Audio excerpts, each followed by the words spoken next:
Hello everyone, সকলে কেমন আছো? আশা করি ভালো আছো। জিহান এআই এন্টারটেনমেন্ট চ্যানেলে আপনাদেরকে স্বাগত। তো এই দেখো বন্ধুরা, আমাদের বাগানের কিছু গাছ। এটা কি গাছ আমি বলে দেবো না, তোমরা কিন্তু কমেন্টে বলো। এই দেখো কেমন সুন্দর লাউ গাছ হয়েছে, কেবল উঠছে গাছটা। এই দেখো কচি লাউ পাতা, খুব সুন্দর হয়েছে, পুরো মাচানটায় উঠবে। এই দেখো ডগটা দেখো কত সুন্দর হয়েছে। এই শাকটা ভাজাও ভালো লাগে, একটু বড় হলে গাছটা ভাজাও খেতে ভালো লাগে। দেখো কত সুন্দর ডগ হয়েছে। আর এই দেখো পাতাগুলো, গাছটা পুরো মাচানটা ভরে যাবে। এখন এই সিজনটাতেই হয়। আর এই দেখো একটা সুন্দর সজনে ডাঁটা গাছ, কেবল পাতা গজিয়েছে। এই পাতা ভাজাও ভালো লাগে, গাছটা হলে ডাঁটাও হবে।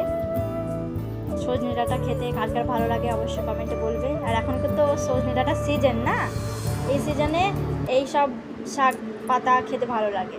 আর এই দেখো একটা লাল পেয়ারার গাছ কেবল লাগানো হয়েছে, দেখেছো পাতাটা কেমন লাল? এগুলো লাল পেয়ারা হবে, ভিতরটা লাল। আর এই দেখো একটা কুল গাছ কেবল হয়েছে, ছোট একটা চারা গাছ কেবল। এই দেখো একটা ছোট্ট চারা গাছ, কুল গাছ। আর এই দেখো এই গাছটা কেমন হয়েছে বন্ধুরা বলবে। ছোট্ট একটা লিচু গাছ, এই 1 বছর লাগানো হয়েছে। কাল রাতে বৃষ্টি হয়েছিল, তাই খুব সুন্দর গাছটা লাগছে, নতুন কচি পাতা বার হয়েছে। আর বন্ধুরা, আমার ভিডিও যদি ভালো লেগে থাকে তবে জিহান এআই এন্টারটেনমেন্ট চ্যানেলটিকে সাবস্ক্রাইব করে লাইক শেয়ার করে পাশে থাকবেন। ধন্যবাদ।